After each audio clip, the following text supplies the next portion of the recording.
కొన్ని కొన్ని పనులు మనం చెయ్యొద్దు వాస్తవానికి. అంటే కారు కొన్నామని స్టేటస్‌లు పెట్టుడు, లేదా బండి కొన్నామని స్టేటస్‌లు పెట్టుడు, మంచిగా తయారయ్యామని చెప్పి స్టేటస్‌లు పెట్టుడు. ఆ!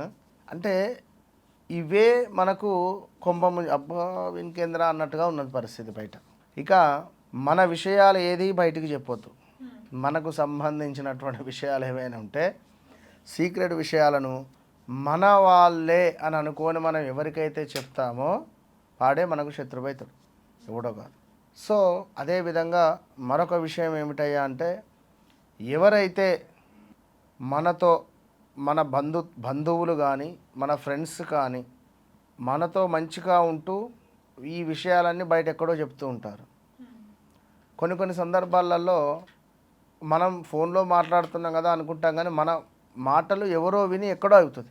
ఎందుకంటే ఇక్కడ ఒక కారులో ఒక యజమాని ఒక ల్యాండ్ డీల్ గురించి మాట్లాడుతుండు. ఈ కారు నడిపేటువంటి డ్రైవర్ దాన్ని అబ్జర్వ్ చేసి వేరే వాళ్ళకు చెప్పి ఈ డీల్ ఇట్ రాకుండా అది క్లోజ్ చేసినటువంటి దాఖలాలు ఉన్నాయి.